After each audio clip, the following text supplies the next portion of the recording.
தேவ பிள்ளைகளுக்கு கர்த்தருடைய நாமத்தில் நல்வாழ்த்துக்கள். To all my beloved people, we greet you. சென்ற ஒரு செய்தியை கவனித்திருப்பீங்க நான் நினைக்கிறேன்.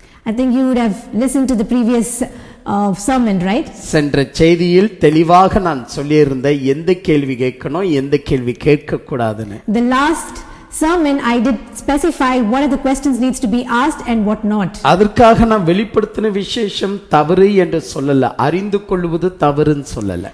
So I didn't mean that understanding of revelation is wrong. ஆனால் மிக அர்ஜென்ட்டா நாம் கேட்க வேண்டிய கேள்விகள், அறிய வேண்டிய பதில்கள் எதுவாக இருக்கும் எதுவாக அல்ல என்பது தெளிவாக உங்களுக்கு நான் சொல்லியிருந்தேன். Yeah, I did mention in a very clear manner what needs to be questioned, what not, and what needs the understanding of revelation is. ஆனால வண்ணவர் மட்டும்தான் என்னால சொல்ல முடிந்தது, ஏன்னா அது Bible study. Since I could just talk for 1 hour since it was Bible study. சரி பரவாயில்ல, இப்ப கூட வந்தவர் தான். ஏன் சொன்னா நான் வெளியே இருக்கிறேன் இல்லையா, உங்களை சந்திக்க முடிகிறதுல. ஆனா நான் இருக்கிற இடத்துல எப்பொழுதும் 2 மணி நேரம் சத்தியத்திற்காக time எடுத்துக்கொள்ளுவேன். Even now this is going to be just for 1 hour. Since I'm not able to meet you, that is the reason it's 1 hour, but in the place where I stay it's always 2 hours of message. Okay என் அன்பு தெய்வ பிள்ளைகளே, ஆரம்பிக்கலாம் வாங்க. Let us start now. So நான் விட்ட பகுதியிலிருந்து மீண்டும் உங்களுக்கு நான் நினைப்படுத்துகிறேன். So the place where I left, I would just want to remind each one of you. சமுத்திரத்திலிருந்து வரக்கூடிய அந்த பயங்கரமான மிருகங்கள் எது அப்படின்னு நீங்க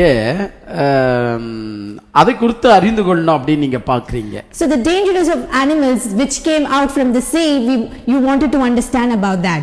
என் அன்பு தெய்வ பிள்ளைகளே, my beloved people, சமுத்திரத்திலிருந்து வரக்கூடிய மிருகங்கள் எது எது என்பதை குறித்து நீங்க நேரடியாக புரிந்து கொள்ள ட்ரை பண்ணா நிச்சயமாக அறிந்து கொள்ள வேண்டிய சத்தியம் உங்களுக்கு புரியாம போய்டும். So the dangerous animals which comes out from the sea, if you want to understand those, you would not be able to understand the truth. ஏன் அதன் மீது மட்டும் தான் கவனம் செலுத்துறீங்க?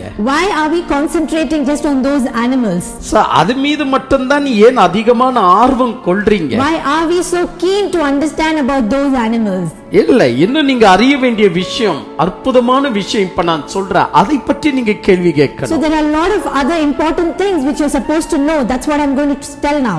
இதுதான் சென்ற வால்யூம்ல நான் பேசி முடித்திருந்தேன். This is what I did mention in my previous volume. இப்போ நம்ம என்கிட்ட கேக்குற அடுத்த கேள்வி கூட நீங்க கவனிப்பது நல்லது. So when you look at this now, the next question is what you're going to look for. நான் ஹாஸ்பிடல் ஊழியத்திற்கு நான் சென்ற ஒரு ஞாபகம் இருக்கு. So when I did go to the hospital for my preaching, அதே போல வீட்டுங்கள்ல சிக்கான பீப்பிள்களை சந்திக்கிற நினைவு கூட வருது. It also remembers me when I go to the people who are sickness. அப்ப ஒரு தம்பியை நான் சந்தித்தேன். I did meet one young person. அவர் சிக்காவதற்கு முன்னாடி என்கிட்ட மெகுவாக வெளிப்படுத்தின விசேஷத்துடைய காரியங்களை கேள்வி கேட்டு நிறைய தெரிஞ்சுக்கிட்டவர். So during his sickness he did ask a lot of questions about revelation and he wanted to understand. எதிர்பாராம சிக்காயிட்டார், மரணம் அவரை நெருங்கி கொண்டிருக்கிறது. Unexpected of sickness which he did receive and the death was nearing him. அப்ப அந்த நேரத்துல at that particular time அவருடைய மரணம் குறிக்கப்பட்டுச்சு டாக்டர் மூலமா. அப்ப அவர் என்கிட்ட சொல்றாரு, அந்த தம்பி, his death date was already decided by doctor. That person did ask me. நான் உண்மையிலேயே ரொம்ப சந்தோஷப்படுறேன். I was very happy. எனக்கு ஏற்கப்பட்ட மரணத்தின் நிமித்தம் நான் சந்தோஷப்படுறேன். The death which is going to come in, I'm very happy about it. ஏன்னா அந்த ட்ரிபுலேஷன் காலத்தை நினைச்ச, அந்த உபத்திரவ காலத்தை நினைச்ச பயமா இருக்கு. If I look at that tribulation period, I'm so scared. Of course நான் சாக போறேன், இப்ப நான் அதை அட்டெண்ட் பண்ண வேண்டிய அவசியமே இல்லை. Of course I'm going to die. I don't have to attend those tribulation periods. ஐயோ, கழுத்தை வெட்டுகிறதும் இந்த மாதிரி வந்துட்டு மிருகங்கள் எந்திரிச்சு வருவதும் அந்தி கிறிஸ்து, அப்பா என்னால முடியாது, எப்படியே நான் மரிக்க போறேன், அந்த நாளை நான் சந்திக்க போகிறதில்லை என்று மகிழ்ச்சியோடு கூட சொன்னார். Yeah, during those particular time it's going to be dangerous. We'll get cut off and meeting these animals. I am so happy my days are coming. அதுபோல ஒரு குடும்பம் திடீரென்று சொல்லி கிறிஸ்துவுக்குள் ஒழுங்குபட்டது. Likewise there was one family who were kind of close towards the Lord. அவங்க எப்படி ஒழுங்குபட்டாங்க அப்படினா, how did they become obedient is what? ஒரு உபத்திரவ காலத்துடைய ட்ரிபுலேஷன் வீடியோ ஒன்று பார்த்திருக்காங்க. They did watch about a tribulation video.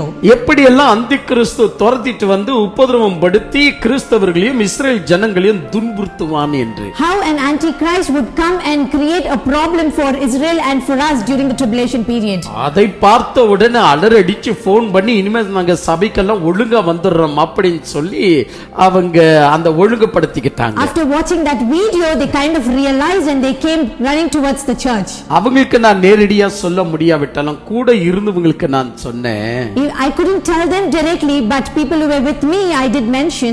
நீங்க நினைக்கிறீங்களா இதெல்லாம் வந்துட்டு தெய்வ பக்தின்னு? Do you think all of this is closeness to God? இது எதுமே தெய்வ பக்தி கிடையாது. This is not a kind of understanding of God. The Passion of the Christ என்ற சீடியை பார்த்த அந்த படத்தை பார்த்த உடனே When we did look at the Passion of Christ, the video, அப்பவே ஐயோ ஆண்டவரே, நானா உம்மை சிலுவையில் இப்படி அறைகிறேன், நானா இப்படி அக்கிரமம் செய்கிறேன், என் பாவங்கள் உம்மை சிலுவையில் அறைந்தன. இதெல்லாம் வந்துட்டு உண்மையிலேயே அவங்களை ஒழுங்குபடுத்தாது என்பது அன்னைக்கே சொல்லி இருந்தேன். At that particular time when you kind of think about, oh, I was a person who kind of put you in Calvary and then realizing the Lord and coming towards is not the right thing. நம்ம பண்ற மிகப்பெரிய mistake என்னன்னா, the biggest mistake what we do is எதை அறியணுமோ அதை அறிய மாட்டோம். What we are supposed to understand and realize, we don't do that. எது வேண்டாம், எது எஃபெக்ட் குறியது, எமோஷனல் குறியது, அதை அறிவதுனா நம்ம ஒப்பு கொடுக்கிற விதம் நிரந்தரமாகிறது இல்ல. The one which is more effective and which has an emotion is what we concentrate on. That's not the right thing. ஏனவேதான் That is why ஆண்டவர் யோவான் 8:32 சொன்னார், உண்மை அறிவீர்கள், உண்மைதான் உங்களை விடுதலையாக்கும். That is why God says in John 8:32, you will know the truth and the truth is going to set you free. அந்த உண்மையை நீங்கள் புரிந்து கொள்ள வேண்டும். You need to understand that truth. So இது நம்ம பிராக்டீஸ் பண்றது இல்ல. We don't practice that. ஏனவேதான் ஐயோ ட்ரிபுலேஷனுக்கு முன்னாடி நான் மரித்து விட்டால் எனக்கு நன்றாக இருக்கும். That is why we say before the tribulation period, if I die it's going to be good. நரகத்தை குறித்து, உபத்திரவ காலத்தை குறித்து, அந்தி கிறிஸ்துவை குறித்து, இந்த மாதிரி காரியங்களை குறித்து பயந்து இறைவன் அண்டையில வருவது வாசல் வழியா வந்த விதங்கள் அல்ல. Yeah, through evil and through the kind of tribulation period, understanding the danger of that and then coming towards Lord is not the right thing. அது ஒருபோதும் அது நேர்மையான வழிமுறைகள் அல்ல. That's not the right or the straightforward coming towards Lord. கடவுள் மேல ஒரு பயம் இருக்கு அப்படினு சொன்னா, when you have fear on Lord, which அது means வெளிப்படுத்துற விசேஷத்தை கேட்கிறது மூலமா வரக்கூடாது. it should not be while listening to the topic of revelation. அது கடவுளுடைய குணாதிசயங்களை கேட்கிறது மூலமா வரணும். It should come through the understanding or the characteristics of the Lord. ரெண்டு விஷயம் சொல்றேன். Two things which I would say. ஆண்டவர் என்ன அடிப்பார் என்ற காரணத்துக்காக பயப்படுறது வேற. When God hits me when I come towards Lord, that's one point. இதெல்லாம் சென்ற மதங்கள்ல நமக்கு இருந்துச்சு. ஐயோ காணிக்கை கொடுக்கலையே, அறிக்கை எடுத்தது நம்ம நிறைவேற்றலையே, ஐயோ அது நம்ம அடிச்சிடும், நமக்கு சாபம் வந்துரும் அப்படின்னு பயந்தடிச்சு ஓடணும் தெரியுமா கோயிலுங்களுக்கு. In a lot of denominations and religion, we did have fear and we went towards the Lord. இந்த பயங்கள் ஒரு நாளும் செல்லாது. Those kind of fear will not withstand for a longer period. மாறாக நான் பரிசுத்தர் இடத்துல வரும்போது, அவர் பரிசுத்தத்தை காணும்போது நான் எவ்வளவு அசிங்கமா இருக்கிறேனா, அப்படின்னா அந்த பரிசுத்தர் இடத்துல நான் நிற்பதுக்கு கூட நான் தகுதி இல்லைன்னு சொல்றேன் பாருங்க, அந்த பயம் தான் இறைவன் விரும்புறார். So the second one, when you actually realize that I am so unholy, when I'm standing in front of the Lord who is such an holy person, that is the fear is what is important. அப்ப நான் அந்த மரண தருவாயில இருந்த அந்த தம்பிக்கு மெதுவாக சொன்ன, நீ ராங்கான ஆக்ஷன் எடுத்திருக்கிற. So during that particular death period, I did mention to that brother, ட்ரிபுலேஷனுக்கு முன்னாடி சாகிறது, அதாவது உபத்திரவத்துக்கு முன்னாடி சாகிறது என்பது ஜெயம் பெற்ற வாழ்க்கை அல்ல.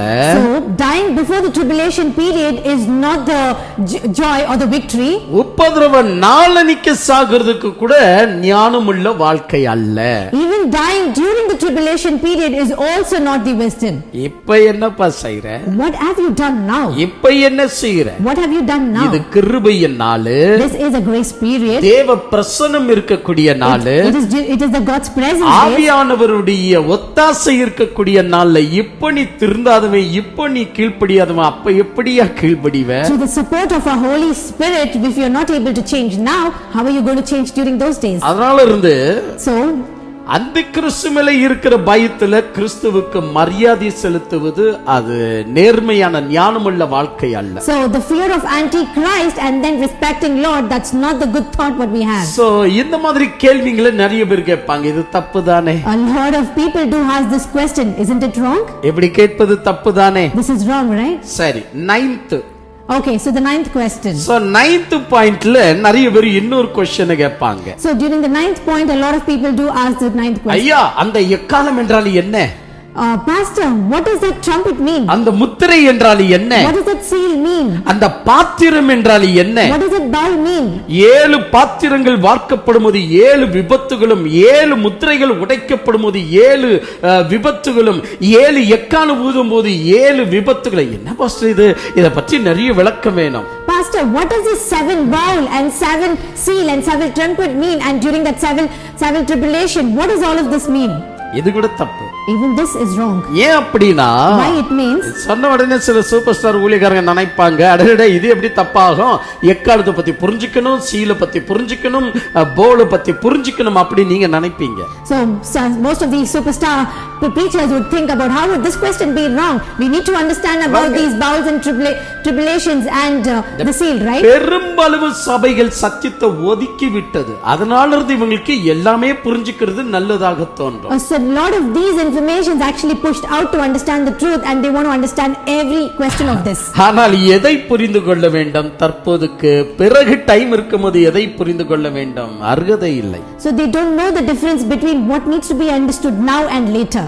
என் அன்பு தெய்வ பிள்ளைகளே, my beloved people, இப்படி இந்த 9வது பிரகாரமாக இந்த முத்திரைகள், எக்காலம், பாத்திரங்கள் என்பது நமக்கு மேன்மையை கொடுக்காது. So that the point of 9, the trumpet, the seal and the bowl will not give you the right meaning. உங்களுக்கு ஒரு விஷயம் தெரியுமா? Do you know one thing?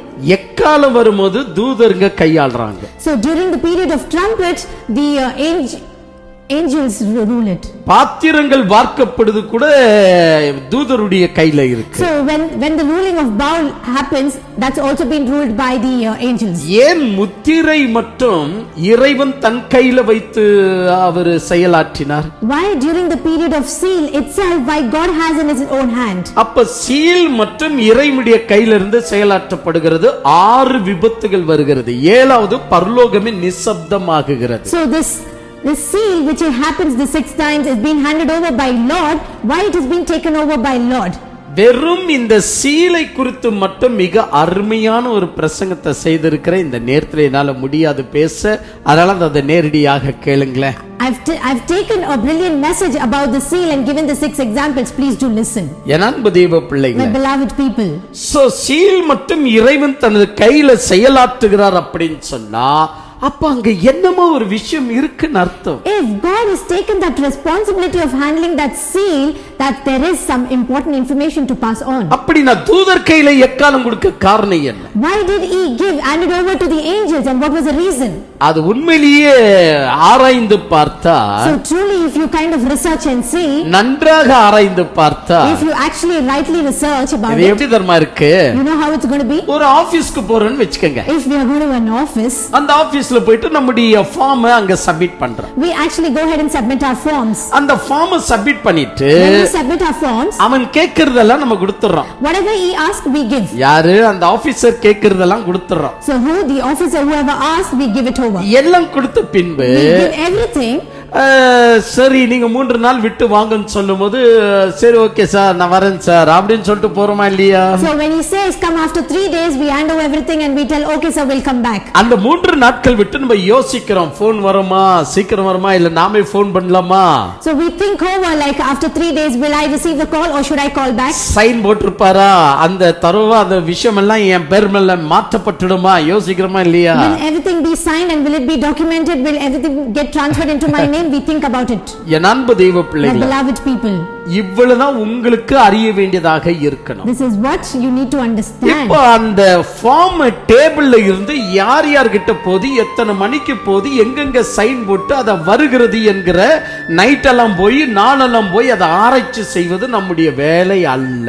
yeah, so when it goes to the multiple departments and who all are kind of in charge for taking that signing off, that is not the important thing for which we need to understand about. அப்படித்தான். that is how it is. எக்காலம் என்பது நம்ம அறிய வேண்டிய விஷயம் இல்லங்க actually. so to understand about trumpet is not the requirement. பாத்திரம் என்பது நம்ம அறிய வேண்டிய விஷயம் இல்ல. to know about bowl, it is not the details which we need to know. திருச்சபை அறிய வேண்டியது வெறும் சீல் மட்டும்தான். what the church needs to know, it's only about bowl.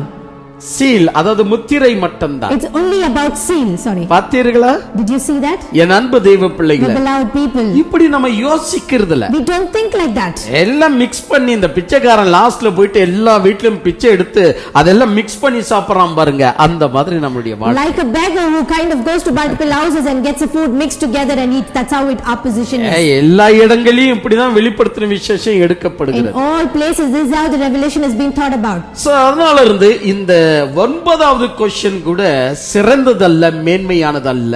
Even this 9th question is not good. It's not important or precious. 10வது நிறைய பேர் இந்த கேள்வியை என்கிட்ட கேட்பாங்க. The 10th, lot of people do ask this question. கடைசி நாட்கள்ல வரப்போகிற அந்த இரண்டு சாட்சிகள் யாரு? During the last days, who are the two witnesses? வானத்திலே இருந்து அக்கினியும் தண்ணீர்கள் இரத்தமாக மாற்றப்படுகிறதும் சூரியனை நிற்பாட்டுகிறதும் இந்த அற்புதம் செய்கிற அந்த அற்புதமான இரண்டு சாட்சிகள் யாருன்னு கேட்பாங்க. So from heaven when it comes down and during the sun times, so who are these two witnesses?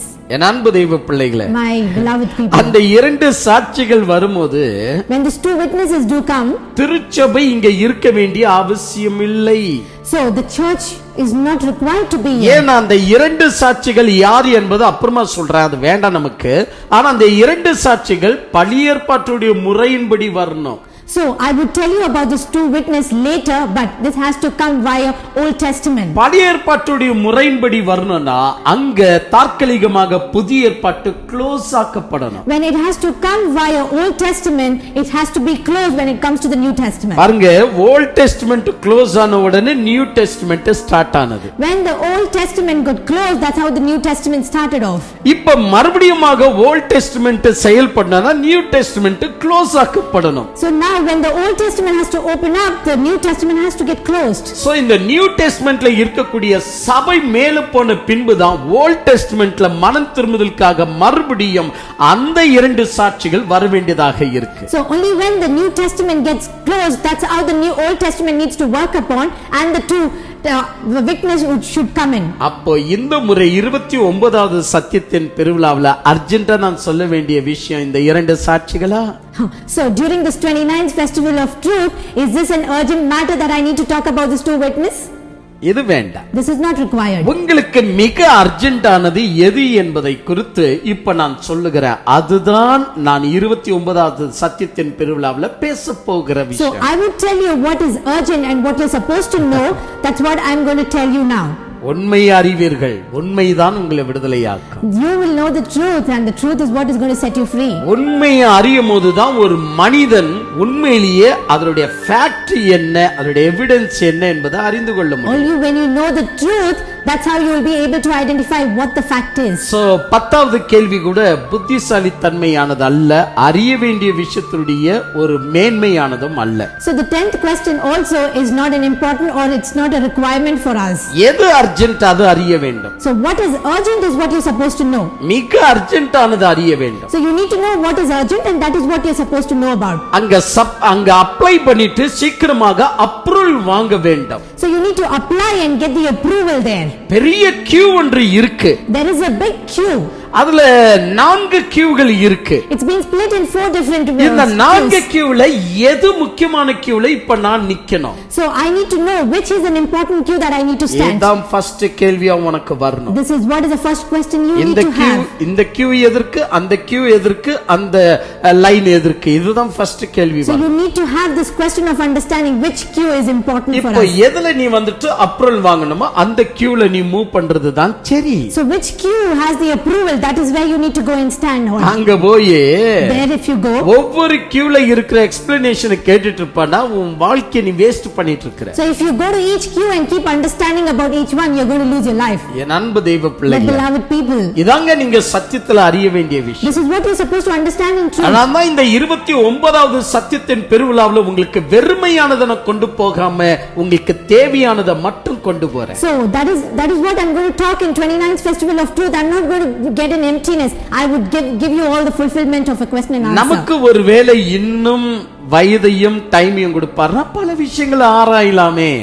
If God gives a lot of time and age for us, let's understand lot many things about God. ஆனால் மிக மிக விரைவாக அறிய வேண்டிய விஷயம், வெளிப்படுத்தும் விஷயத்திலிருந்து எது என்பதை குறித்து நாம் அறிய வேண்டிய அவசியம். So what is urgent and important for us is what is required to understand in the chapter of Revelation. என் அன்பு தெய்வ பிள்ளைகளே, my beloved people. So ஏனவைதான், so that's how இந்த இரண்டு விட்னஸ்ங்க, சாட்சிகள் யாரு, அந்த மாமனிதன் யாரு, அந்த மாமனிதன் யாரு, அத பார்த்து நம்ம என்ன செய்ய போறோம்? So these two witnesses, who are these great men, what are we going to gain knowing that? சபையில இருக்கிற உண்மையான விசுவாசிகள் அந்த நேரத்துல இருக்க மாட்டார்கள். The true people who are there in the church are not going to be there.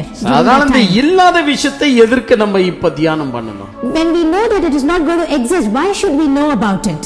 ஒதுக்கி விடுங்கள் என்று நான் சொல்லவில்லை. I'm not telling you to push off. இப்ப 29வது சத்தியத்தின் பெருவிழாவில் தேவையில்லை என்று நான் சொல்லுகிறேன். So in this 29th festival of truth, it is not required is what I'm saying. Next 11வது கேள்வி கூட நிறைய பேர் கேட்பாங்க. So the 11th question not many people ask. சூரியனே அணிந்திருந்த ஸ்திரீ என்று சொல்றாங்களே, யாருங்க பிரதர் அது? Who is that woman who actually was clothed by the sun? Who is she? சூரியனே அணிந்திருந்த ஸ்திரீ. She was clothed by sun. Who is that woman? அது கன்னி மரியாள் தானே? Is that Mary?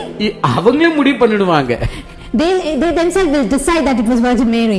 இன்னும் சில அது விடுங்க, அவங்களுக்கு பைபிளை பற்றி ஒரு அறிவும் கிடையாது, கன்னி மரியாள் என்று அவங்க சொல்லிடுவாங்க. So leave, they don't even have any knowledge about Bible who talk about Virgin Mary. இந்த அறிவுள்ள இந்த ஊழியக்காரங்க எப்படி தெரியுமா? The talented people of these preachers, அங்க ஸ்திரீன் வந்தாலே போதும், when the word of women comes, அது உடனே திருச்சபை என்று முடிவு பண்ணிடுறாங்க. they'll decide it's the church. அது திருச்சபை. They'll decide it is a church. அப்படின்னு சொல்லி அதை எங்கெங்க கொண்டு போய் முடிச்சிடுவாங்க. They keep taking forward and then they mix it together. அந்த ஸ்திரீக்கும், that women, அந்த குழந்தைக்கும் சம்பந்தம் இல்லாத ஒரு விஷயம். The women and that kids has no relationship. ஏன்னா இப்போ நம்ம அறிய வேண்டிய விஷயம் அது அல்ல. That's not the thing which we are supposed to understand now. எப்படி how is it possible? எப்படின்னு சொல்றேன் கேளுங்க. I'll tell you how it's possible. ஒரு உதாரணமாக, for example, மா எனக்கு நீ சமையல் செய்ய, சீக்கிரம் செய்ய அப்படின்னு அம்மா கிட்ட சொல்லிடுறேன்னு வெச்சுக்கங்க. Mom, can you just cook food for me urgently? வேகமா நம்முடைய வர்க் என்னவோ ப்ராஜெக்ட்டோ அந்த ப்ராஜெக்ட்ல நம்ம வேலை செஞ்சுன்னு இருக்கிறோம். So we urgently are working on our project. ஆனா நமக்காக தான் சமையல் அங்க ரெடி ஆயிட்டு இருக்கு. It's for us is what the cooking is being getting prepared. நம்முடைய ப்ராஜெக்ட்டை விட்டு சமையல்ல என்ன செஞ்சிட்டு இருக்காங்க கூட இருப்பேன்னு சொன்னா அப்போ அவ உன்னுடைய நேரத்தை நீ வீணடிச்சுன்னு இருக்க. Yes, leaving our project, if you're just going and understanding what the cooking is all about, you are wasting your time. உனக்கு தான் ரெடி ஆயிட்டு இருக்கு. It is getting prepared for you. அப்படிதான் ஏன் வெளிப்படுத்தின விஷயத்துல சில அத்தியாயங்கள், that is how the topic or the chapters which is there in Revelation, சில விஷயம் இறைவன் action எடுத்திருப்பார். certain things where God takes the action on, அந்த ஆக்ஷனை எட்டி பார்க்க வேண்டிய அவசியம் நமக்கு இருக்காது. you should not peep on that action and see. அந்த நேரத்துல நாம் செய்ய வேண்டியது என்ன? what should we do at that particular time? அதுதான், that is what is இதுதான் புத்திசாலித்தன்மையாக நீ செய்ய வேண்டியது மட்டும்தான் இந்த 29வது சத்தியத்தின் பெருவிழாவில் நான் சொல்லுவேன். that is what is the cleverness, what is going to be taught in 29th festival of truth, what you're supposed to do. புரிகிறது என்று நான் நினைக்கிறேன். I hope you understand is what I say. நிச்சயமாக வெளிப்படுத்தின விஷயத்துடைய காரியங்களை அறிந்து கொள்ள வருவீர்கள் என்று நான் நினைக்கிறேன். I think you would definitely come for this 29th festival of truth. இப்படி 11வது கேள்வியை விட மிக மேன்மையான கேள்விகள் அந்த நாட்கள்ல இருக்கும். So beyond this 11th question, there's a lot many precious questions will be there. அடுத்தது 12வது கேள்வி நிறைய பேர் கேட்பாங்க. The next one is 12th question, a lot many people do ask. The அர்மகோதன் யுத்தம் இருக்கு, அது எப்படிங்க? அது என்ன வேர்ல்டு தேர்ட் வேர்ல்டு வார்? அது what does this Armageddon war means? Is it the complete destruction of the world? அர்மகெடன், இந்த அர்மகெடனுடைய யுத்தம் என்பது வேர்ல்டுடைய யுத்தத்துடைய கணக்குல தேர்ட் வேர்ல்டு வாராக கணக்கெடுக்கப்படுமா? இப்படிதான் நிறைய பேர் திங்க் பண்றாங்க. So this Armageddon war, is it the third war which is going to come up in this world? That is what lot many people ask. என் அன்பு தெய்வ பிள்ளைகளே, my beloved people, யுத்தங்கள் இதுவரைக்கும் திருச்சபை 2000 வருஷமா பயங்கரமான யுத்தங்கள் எல்லாம் சந்தித்தாயிற்று. So since 2000 years the world has already finished with these kind of wars. Second world war நடக்கும்போது அப்ப இருந்த திருச்சபைகள் கண் கலங்கி போய்விட்டது. So during the second world war, the churches were kind of full in depressions. Germany நாட்டில் எழும்பிய Hitler The person who was from Germany, who was called Hitler. அதே நேரத்துல முசோலினியா, The same way the Mussolini. அதே நேரத்துல Russia நாட்டுல எழுப்பப்பட்ட புரட்சிகள். And the same way like a person from Russia. எது அந்த second world war நேரத்துல. So during that second world war. அந்த காலத்துல தான் சார்ல்ஸ் டார்வினுடைய பரிணாம கொள்கைகள். So during that particular time is what Charles Darwin's evolution came up. இவை எல்லாம் உலகத்தை அப்செட் டவுன் ஆக செய்து விட்டது. So all of this actually put the world upside down. அது என்ன ஆகிவிட்டதுன்னா ஜெர்மனில ஹிட்லர் ஏன் இஸ்ரேல்களை துன்புறுத்துறா என்ற விஷயம் அப்போதுக்கு சரியா தெரியாம போயிடுச்சு. So during those days people didn't know why Hitler from Germany kind of created disturbance for Israelite people. அந்த ஒரு காலகட்டத்துல தான் மதத்தினுடைய யுத்தங்கள் அதிகமா இருந்ததனால் மதங்கள் வேண்டா என்ற வெறித்தன்மையோடு கூட சிலருங்க எழும்பி பிரசங்கித்தாங்க. ஏன்னா எல்லா தீவிரவாதிகளும் அந்த காலத்துல மதத்துக்காகவே சண்டையிட்டு இருந்தாங்க. So during that particular time is what we had a lot of wars for these religions, and that is the reason where we could see a lot of terrorism.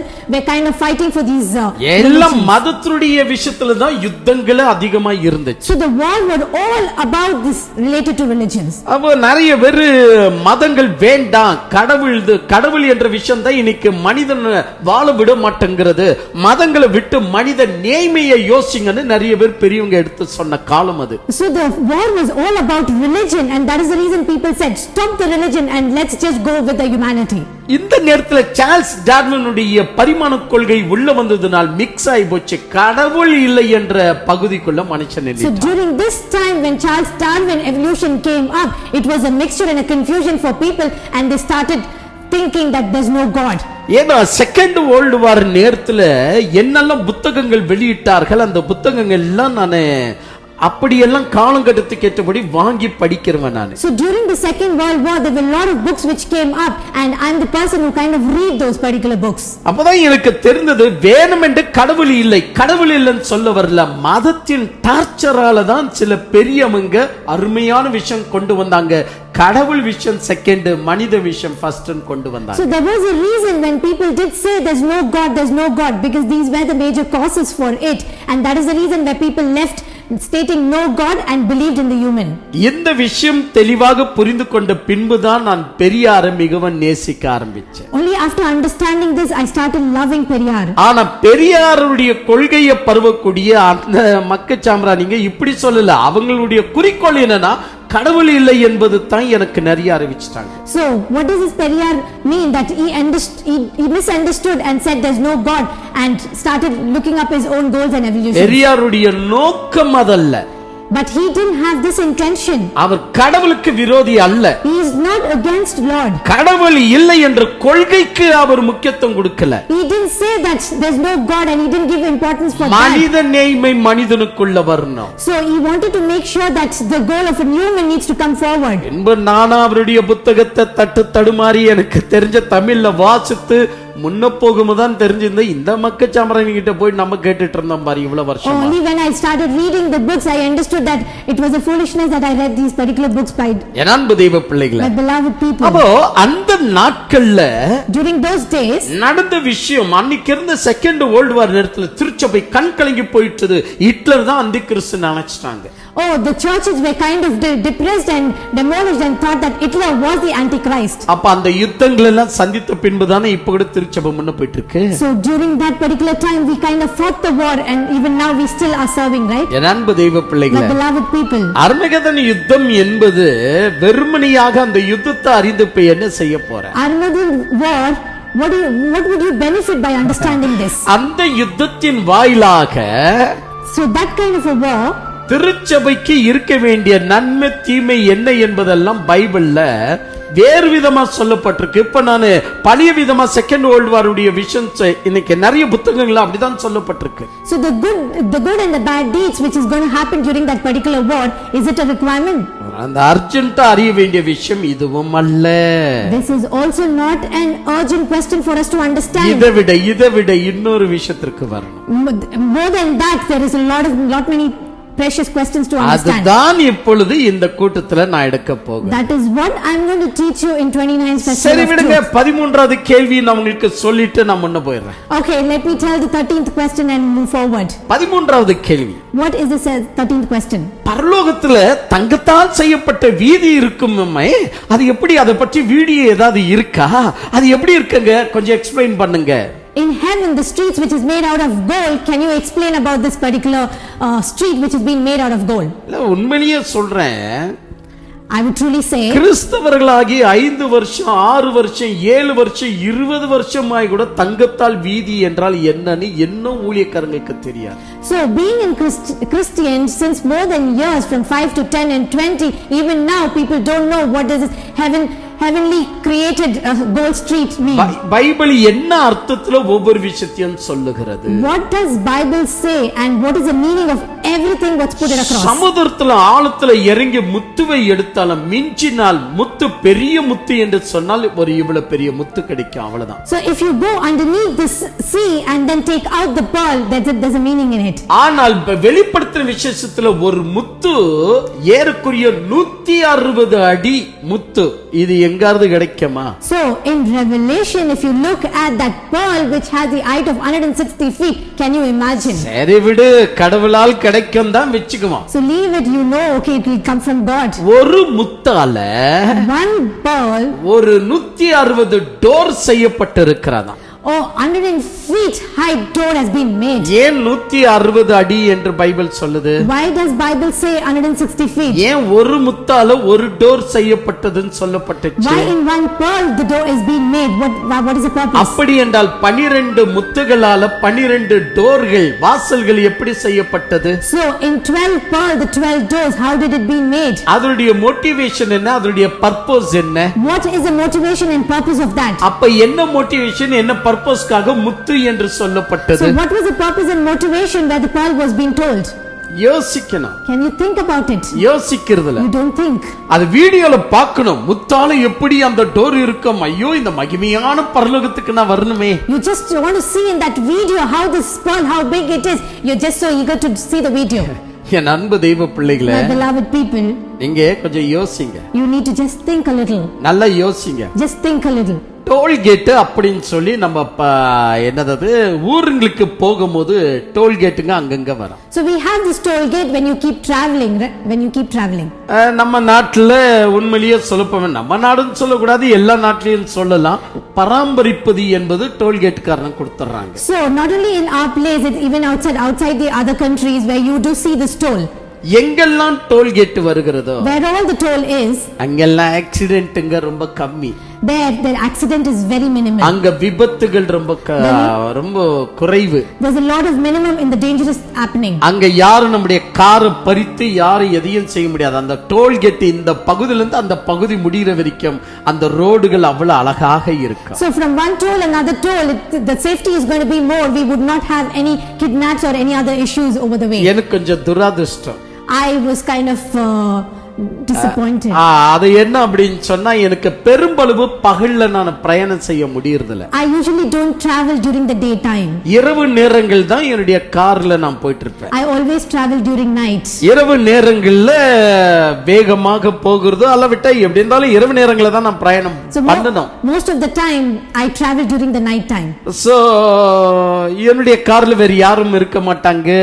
அன்பு சகோதரி, என்னுடைய பிள்ளைங்க, அவ்வளவுதான். So in my car it's going to be the sister and the 2 kids. That's only 3 or 4 of us would travel. So நாங்க மட்டும் தான் இருப்போம். It's only we are going to be there in the car. Benz car சொன்னோமா, Ben's car is what I want to say. அது காற்றுல சீறிக்கொண்டு பாயும். அப்படியே it is going to be so fast in the air when it actually drives. அப்படி பாயும்போது when it moves so fast, அது Benz கார்ல எந்த விபத்தும் வருவதற்கு சான்ஸ் கிடையாது. ஏன்னு சொன்னா அது அவ்வளவு அழகாக அதை வடிவமைத்திருப்பாங்க. So when we talk about Ben's car, the safety is more, that is how it has been invented. ஆனா இந்த டோல்கேட் உடைய ரோடு வரும்போது எனக்கு ரொம்ப சமாதானம். So when we have these toll roads, when it comes, I have a lot of satisfaction within me. Tollgate உடைய road வரும்போது மிக மிக உயரமான கம்பங்களை நாட்டி அதுல பல்புங்க ரொம்ப பிரகாசமா வெள்ளை பல்பு எரியும். அதனால இந்த ரோடு அவ்வளவு அழகாக இருக்கும். So in this toll free roads, right? So you will have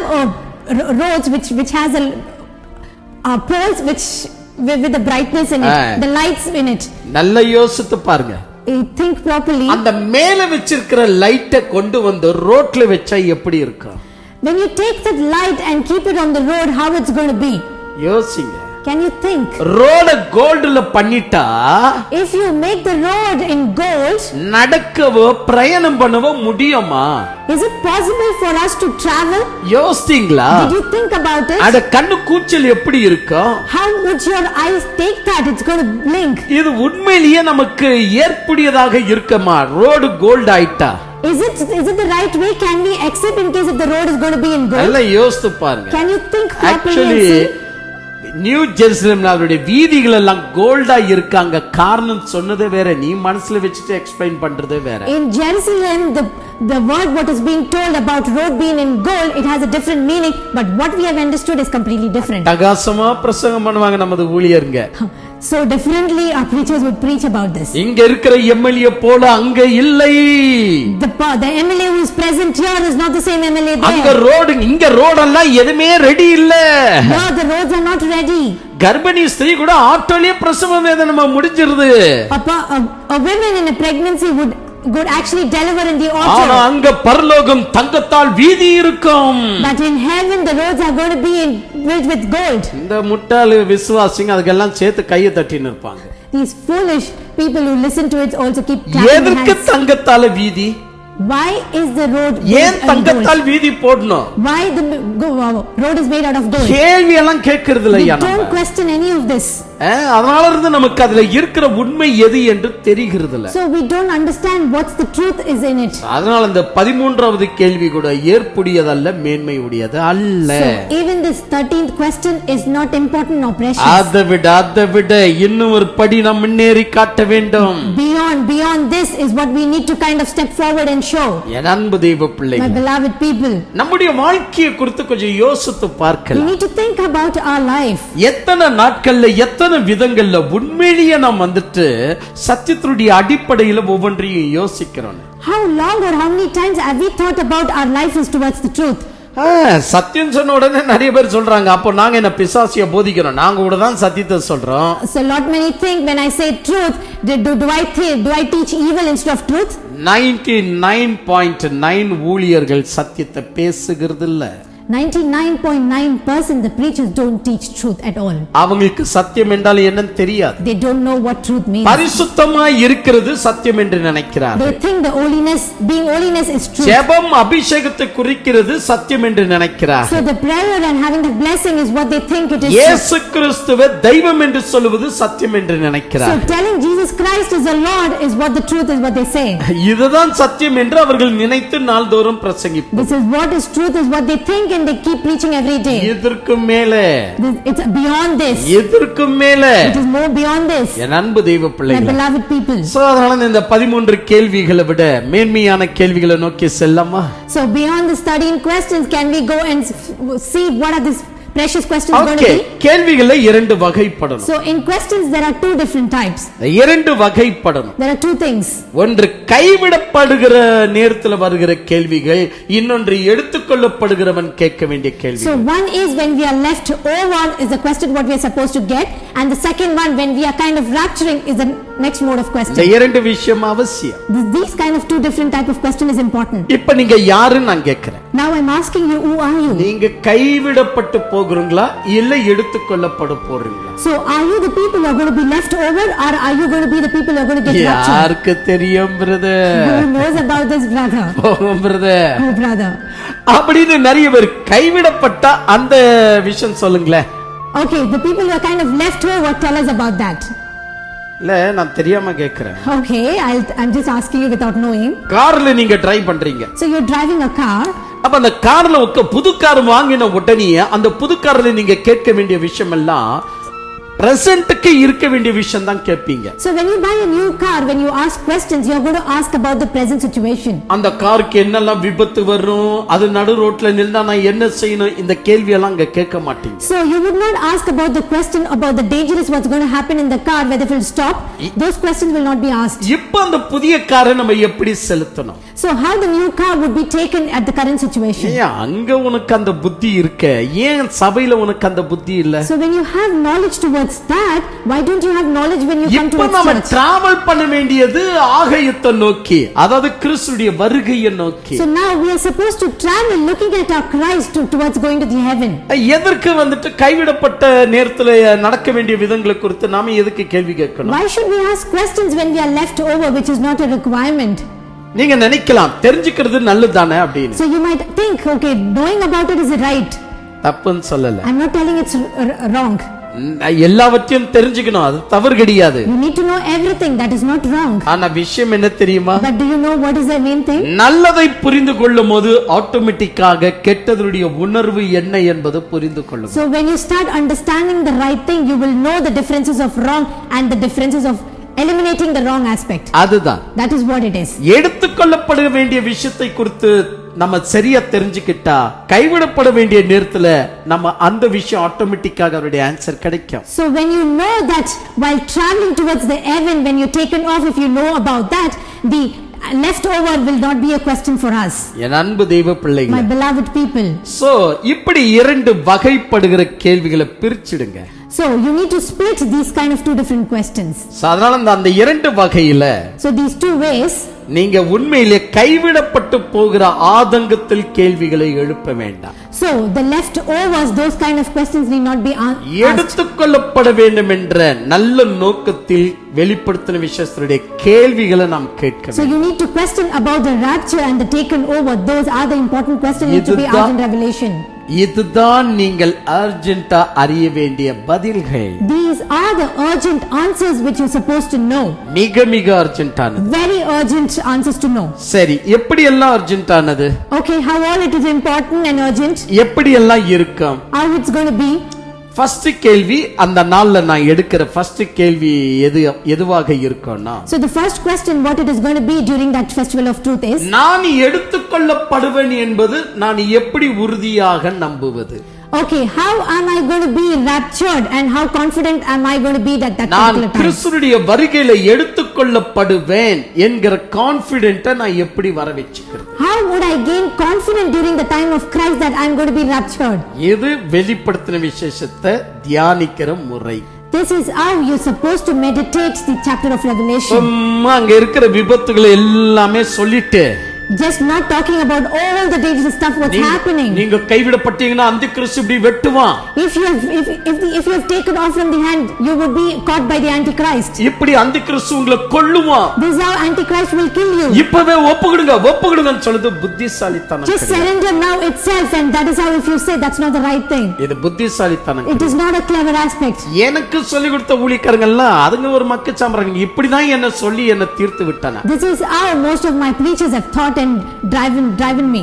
எனக்கு தெய்வத்தை குறித்து பயம் வர வைக்கல. actually அவங்க, they didn't make me the fear of Lord. இந்த காணிக்கை கொடுக்க கட்டி சாபம் எப்படி வருது, கடவுள் கிட்ட நம்ம பரிசுத்தமா இல்லனா அவர் எப்படி நம்மள கொல்லுவார், இந்த மாதிரி சொல்லி தான் இறைவனண்டல வர வெச்சாங்க. என்ன, so how they kind of preached is because if you don't offer you would not reach the Lord, and these kind of fearing factors what they thought. ஐயா உண்மையிலேயே சொல்லுகிறேன், people, what I'm going to say is, என் அன்பு தெய்வ பிள்ளைகளே, my beloved people, கடவுள் அடிக்கிறார் என்கிற பயத்தை விட, God is going to hit us, that kind of a fear more than that. நான் யாரு, நான் எவ்வளவு இறைவனுக்கு தூரமானவன், ஆனாலும் இறைவனை அரவணிக்கிறாரே என்கிற அந்த விஷயத்துல வருகிற பயம் தான் மேன்மையான பயம். how far I am from God and I need to understand him, that kind of a fear is very important. அதுதான் மேன்மையான பயம். that is what is the precious fear what we should have. ஒரு அதிகாரி என்ன வேலை விட்டு தூக்கிடுவாரு என்று அவர் வரும்போது சல்யூட் அடிக்கிறவனை விட, a owner who kinds of takes me off from the work, where if I don't salute, that is not the fear. ஆனா but என் குடும்பம் இவ்வளவு கஷ்டத்துல இருக்கும்போது My family which is in such a difficult situation. என்னுடைய கஷ்டத்தை புரிந்து கொண்டு இந்த அதிகாரி என் குடும்பத்துக்கு உதவினாரே என்கிற அவருடைய நல்ல குணத்தை பார்த்தவுடன் அவர் வரும்போது எந்திரிச்சு நிக்கிறான் பாருங்க. இதுதான் உண்மையிலேயே ரெஸ்பெக்ட் ஆன பயம். He understands the situation and the owner kind of gives him during his family situations when he respects during that particular time. That is what is required. என் அன்பு தெய்வ பிள்ளைகளே, my beloved people, இப்படி நீங்கள் பயபக்தியை சரியான வகையில் வளர்த்திக் கொள்ள வேண்டும். This is how your fear factor should work upon. இப்போ உங்களுக்கு ஒரு நிச்சயம் இல்ல, அதனால தான் அந்திகிறிஸ்துவை பத்தி நிறைய கேக்குறீங்க. You don't know what is right. That is the reason you question a lot. நான் எடுத்துக்கொள்ளப்படுவேனா? Will I be raptured? நான் எடுத்துக்கொள்ளப்படுவேனா? Will I be taken off? நிச்சயம் இல்ல. You don't know whether it's right or wrong. அந்த நிச்சயம் இல்லாத தொட்டுதா you are not confident about that. என்ன செய்கிறோம்? What do we do?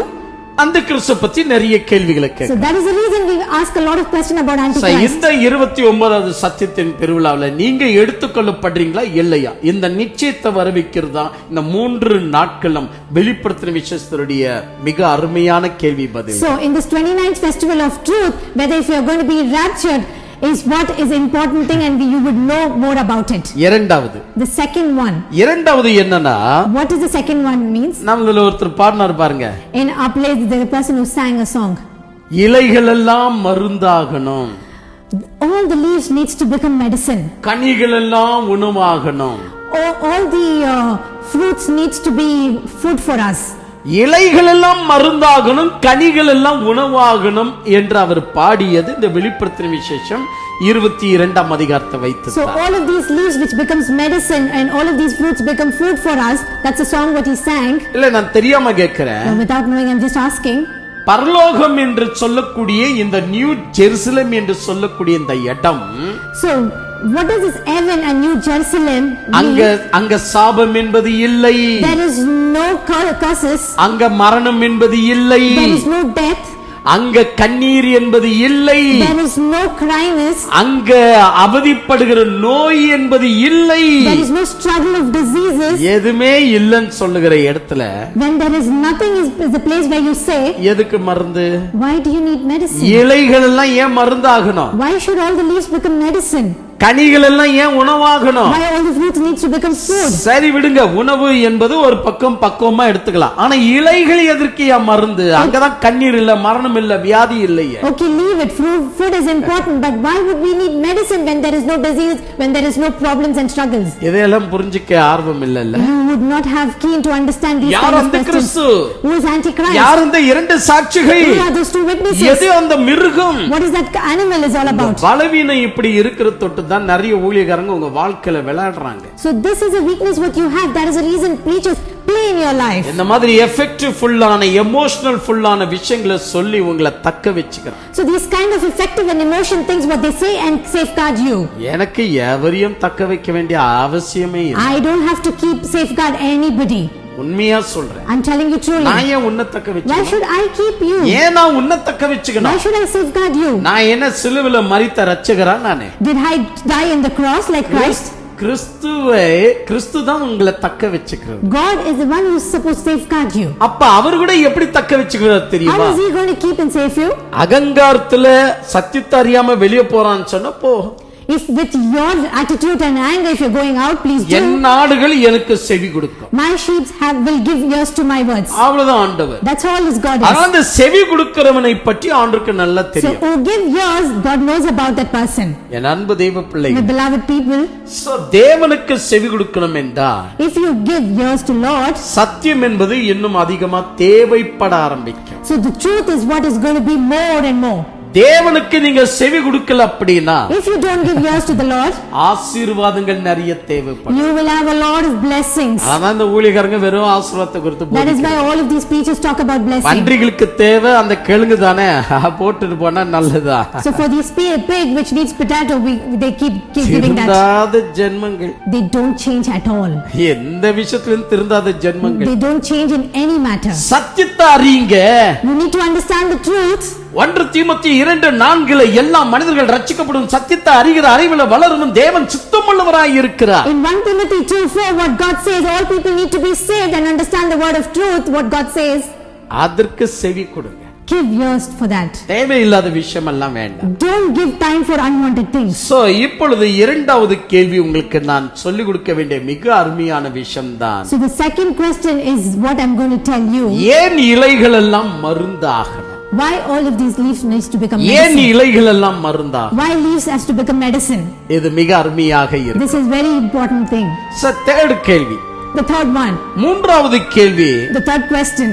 ஏன் ஆண்டவர் 1000 அரசாங்கம் முடிகிற வரைக்கும் சாத்தானை இறைவன் கட்டி போடுகிறார்? Why during millennium year God has tied Satan? நம்ம சாத்தானை இறைவன் கட்டி போடுகிறார் என்றால் நம்ம எப்படி தெரியுமா எடுத்துக்கிறோம்? ரொம்ப பிரம்மாண்டமா என்னமோ இறைவன் யுத்தம் செய்து அவனை கட்டி போட்டு நம்மள வாழ வைக்கிற மாதிரி.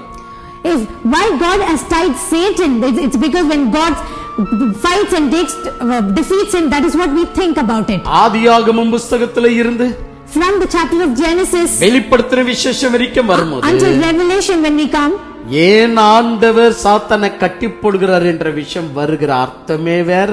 So why God has tied Satan, the meaning is completely different. நீங்க ஃபிலிம் அது இதெல்லாம் பார்த்துட்டு ஒரு ஹீரோ ஒரு வில்லனை கட்டி போட்டு அடிக்கிற விஷயம் வேறையாக நீங்க வெளிப்படுத்தின விஷயத்தை பாக்குறீங்க. Like the way how we watch the movie, a hero fights with the villain, that's not the matter here, and that is not the thought what is being spoken in Bible here. என் அன்பு தெய்வ பிள்ளைகளே, My beloved people, 1000 அரசாட்சி முடிகிற வரைக்கும் சாத்தானை கட்டி போட காரணம் என்ன அது நம்ம பார்க்க போறோம். So until the completion of millennium period, why God has tied Satan is what we are going to know. 1000 அரசாங்கம் முடிந்தவுடனே சாத்தானை இறைவன் ரிலீஸ் பண்ணுவார். So after the millennium period, God will release Satan. ஏன் ரிலீஸ் பண்ணனும்? ஏன் கட்டி போடணும்? Why should he release and why should he tie back? ஸ்டோரியை க்ளோஸ் பண்ணிடலாம் இல்லையா? You can close the story. ஸ்டோரியை க்ளோஸ் பண்ணிடலாம் இல்லையா? You can close the story. ஏன் க்ளோஸ் பண்ணல? Why he is not closing the story?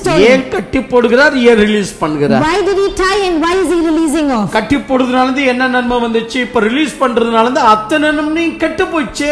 What are the benefits for tying and non tying? எல்லா ஜாதிகளும் ஒன்று கூடி எருசலேம் மீது யுத்தம் வந்தார்கள் என்று அல்லவா நம்ம படிக்கிறோம். All religions joined together and fighting back with the Jerusalem is what we say. உலகத்துல பெரும் பகுதியான ஜனங்களை வஞ்சித்தான் என்று அல்லவா சொல்லப்படுகிறது. Yeah, he actually kind of offended a lot many people in most of the places. அவன் ஏன் கட்டணும்? ஏன் ரிலீஸ் பண்ணான்? Why was he tied and why is he released? அப்ப அங்க என்னமா அர்த்தம்? There is a meaning there. இந்த மாதிரி புரிஞ்சுக்கங்க. This is how you need to understand. ஏனா Why means 1000 அரசாங்கத்துல நீங்க இருக்கிறீங்க தானே. So in millennium you are going to be there. அப்ப சாத்தான் கட்டப்படுகிற ரிலீஸ் ஆகப்படுகிற விஷயம் நீ புரிஞ்சிக்கணுமே. So you need to understand the tie and untied of Satan during that அப்பதானே time. அந்த விஷயம் என்னன்னு அப்படின்னு உனக்கு புரியும். That is when you will understand that situation. நான் அந்த நாட்கள்ல ராஜாவாக இருப்பேன், ஆண்டவர் என்ன ராஜாவாக என்ன சிங்காசனத்துல உட்கார வைப்பார், இதெல்லாம் நினைச்சுக்கிறது. So during those days the God will make me sit in the throne and like a king. That is not the important thing what you are supposed to understand. ராஜா சொல்லுவதை விட So when you keep saying king and king instead of that, ஆட்சி செய்யக்கூடிய வழிமுறையுடைய நீதி நியாயத்தை இப்ப நம்ம கட்டி வச்சிருக்கிறோம். So ruling that and understanding is what you are supposed to know now. அத கட்டி வச்சிருக்கிறோமா? Have you learned that now? அது கொஞ்சம் கூட தெரியாது. You didn't understand that. ஆனா நான் ராஜா. But you know that okay, I am the king. கிறிஸ்துவுக்குள் என்ன ராஜாவாக அழைத்தார். With Christ he has called me like a king. என்ன தீர்க்கதரிசியாக அழைத்தார். He has called me like a prophecy. இப்படி சொல்லி தெரியுறோம். Like this we keep telling and walking. அடுத்தது ஒரு நான்காவது கேள்வி. Okay, the fourth question. இந்த வெள்ளை சிங்காசனம் சொல்றாங்களே அப்படினா என்ன? What is this white? ஏன் அது வெள்ளை சிங்காசனம் white throne என்று ஏன் சொல்லப்பட்டிருக்கிறது? Why is it being called as white throne? அந்த சீட் வெள்ளை சிங்காசனம் எதற்கு? Why is that seat white throne? Why is it called? அந்த வெள்ளை சிங்காசனத்துல இறைவன் உட்கார்ந்து ஜட்ஜ்மென்ட் செய்வான்னு சொல்லுது. அந்த ஜட்ஜ்மென்ட் என்றால் என்ன? So what does this white throne seat mean and what is that judgmental what God talks about? ஒருத்தருக்கு நானே வெள்ளை சிங்காசனம் ஜட்ஜ்மென்ட் பத்தி சொல்லிட்டு இருக்கேன். So for one person I'm talking about this throne, the white throne, and I was explaining about this. எப்போது நான் சொல்லுகிறது இந்த பாரம்பரிய ஊழியக்காரங்களை போல சொல்ல மாட்டேன். I would not talk about the normal preachers who kind of teach. இந்த பாரம்பரிய ஊழியக்காரர் என்னத்தை சொல்லி தொலைச்சானோ? The normal preachers, I don't know what he's told. அந்த விசுவாசி சொல்றாப்ல, that first believer says, வெள்ளை சிங்காசனத்து அண்டையில் கோடிக்கணக்கான ஜனங்கள் நியாய தீர்ப்பதற்காக கியூல போகும்போது நான் ஆட்டோமேட்டிக்காக அவருக்கே டும்கி கொடுத்து நான் இந்த கியூக்கு வந்துருவேனே அப்படின்றார். in the white throne, when we come towards the queue and start walking, and he says that he would actually give fake around God and turns into a next queue. அவர் எப்படி பாப்பாரு? How will he see? அவ்வளவு பெரிய queueல அவருக்கு எங்க தெரியும்? In such a big queue, how would he know? அப்போ அவருடைய judgement எப்படி இருக்குன்னு சுத்தமா தெரியல நமக்கு. So we don't know how his judgment is going to be. நிறைய பேர் ஜட்ஜ்மென்ட்னா என்ன தெரியுமா தெரிஞ்சுன்னு இருக்காங்க. Not many people about this judgment. நம்ம வெள்ளை சிங்காசனத்துக்கு முன்னாடி இப்படி நிக்குமோ. We would just stand in front of this white. அப்படிதான் ஒரு முட்டாள் டிவில காட்டி இருக்கான். That is how the person is shown in அந்த வீடியோல அப்படிதான் காட்டி இருக்கான். In one of the video, that is how it was being shown. இவையெல்லாம் இந்த ஜனங்களுக்கு ரொம்ப இன்ட்ரஸ்ட் இந்த மாதிரி வீடியோ பார்த்து. So such videos people are very much interested. என்னமோ நம்ம மரித்து வெள்ளை சிங்காசனத்து முன்னாடில இப்படி நிக்கிற மாதிரியும் தூதர்கள் எல்லாம் சைடுல இருக்கிற மாதிரியும் தேவன் நம்ம விசாரித்து நம்ம அங்க இருந்து பிசாஸ் கையில கொடுக்கிற மாதிரியும் அவன் அங்க இருந்து தர நம்மளை இழுத்துட்டு போற மாதிரியும். Like the way how we stand front of the throne and think, stating that okay, this is how I'm going to be judged, and the angels surrounded us and the evil is going to take us when we are doing fault. என் அன்பு தெய்வ பிள்ளைகளே, my beloved people, judgement seat அப்படி இருக்காது. that is not how it's going to be the judgment seat. நீ அங்க எப்படி நிக்க போற என்ன ஆகும் என்கிற விஷயம் இந்த 29வது சத்தியத்தின் பெருவிழாவுல மிக அருமையாக உங்களுக்கு நான் சொல்லி கொடுக்கிறேன். Like how you are going to stand, what is going to happen, and this is what I'm going to tell in 29th Festival of Truth.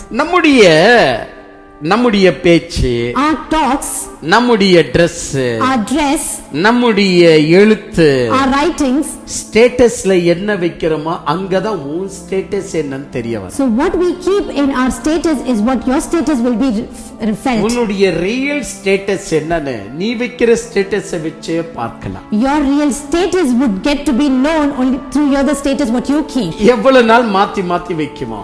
How many days would you keep changing? ஜனங்களை வஞ்சிக்கிற மாதிரி ஸ்டேட்டஸை எவ்வளவு நாள் நம்ம மாத்தி வைக்க முடியும்? To kind of just take over the handover of people, you keep changing the status. WhatsApp உடைய ஸ்டேட்டஸ் என்பது, the status of WhatsApp, உன்னை அறிவதற்கு ஒரு வழி கொடுக்குதுன்னா உனக்குன்னு ஒரு ஸ்டேட்டஸ், அது கூட ஒரு வழிதான்.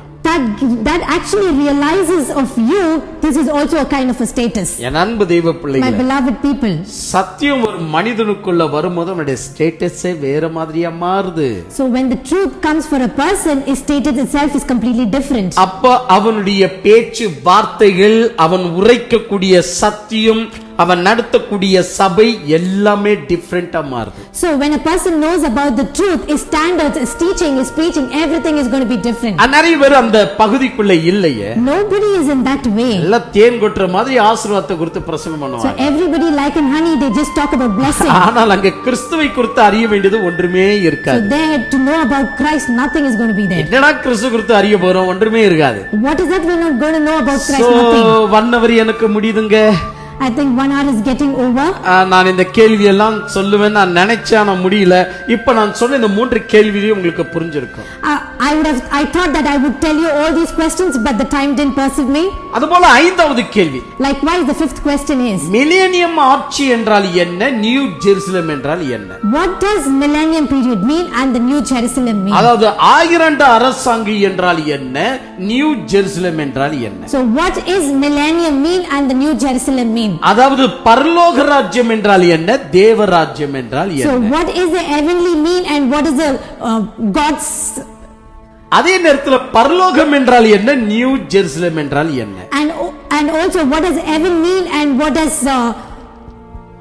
எத்தனை வித்தியாசம்? There's a lot of difference. எத்தனை வித்தியாசம்? There's a lot of difference. இந்த வித்தியாசங்கள் எல்லாவற்றையும் நீங்க தெளிவாக இந்த 29வது சத்தியத்தின் பெருவிழாவில் புரிந்து கொள்ள போகிறீர்கள். There's a lot of differences in this. So all of these we'll be able to understand in this 29th Festival of Truth. புரிந்து கொள்ளலாமா இல்லையா? Are you interested to know or not? அதுபோல 6வது கேள்வியை நாம் பார்ப்போம்னா, likewise if you look at 6th question, எடுத்துக்கொள்ளப்படுகிறது என்றால் என்ன, இரண்டாம் வருகை என்றால் என்ன? So what does this rapture mean and what does the second coming mean? அதாவது what does it mean? ரகசிய வருகை என்றால் என்ன, இரண்டாம் வருகை என்றால் என்ன? What does secret coming mean and what does the second coming mean? ஏன் இறைவன் ரகசியமாக வரணும்? Why does God needs to come secretly? அதையே ஆண்டவர் செகண்ட் கமிங் ஆக வெச்சிருக்கலாம் இல்லையா? Why he could have kept that itself as second coming?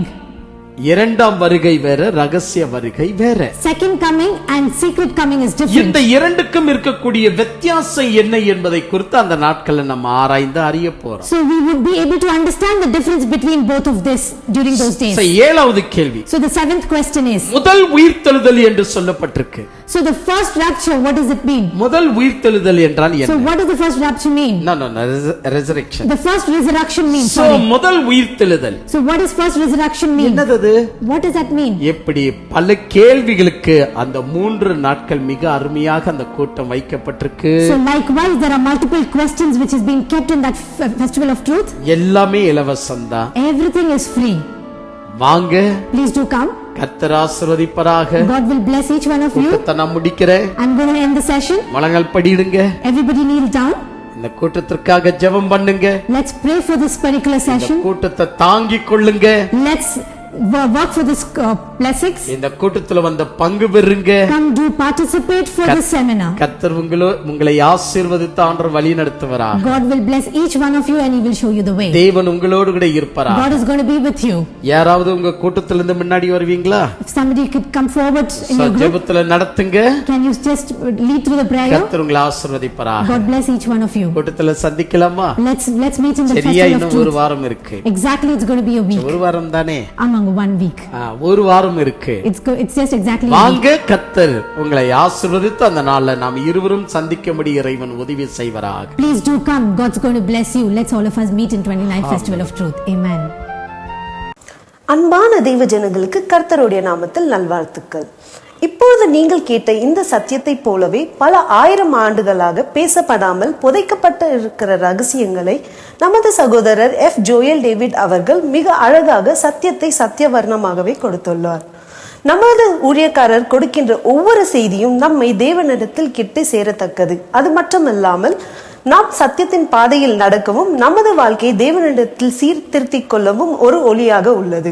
இந்த செய்திகள் நமக்கு மட்டும் பயனளிக்காமல் உலகத்தில் பல்வேறு நாடுகளுக்கு சார்ந்தவர்களுக்கும் பயனளித்து கொண்டு வருகிறது. இது மட்டும் அல்லாமல் அநேக தேசங்களில் இருக்கிற தேவ மக்கள் நம் சத்திய வெளிப்பாடுகளை வாட்ஸ்அப், எஃப்எம், சிடி மற்றும் யூடியூப் மூலமாக கேட்டு பயன்படுத்தி வருகிறார்கள். இந்த செய்திகள் டச், சிங்களம், நெதர்லாண்ட்ஸ், போர்ச்சுகீஸ் மற்றும் ஆங்கிலத்தில் மொழிபெயர்க்கப்பட்டு அவர்களுக்கும் இந்த சத்திய வெளிப்பாடுகள் உபயோகமாக உள்ளது.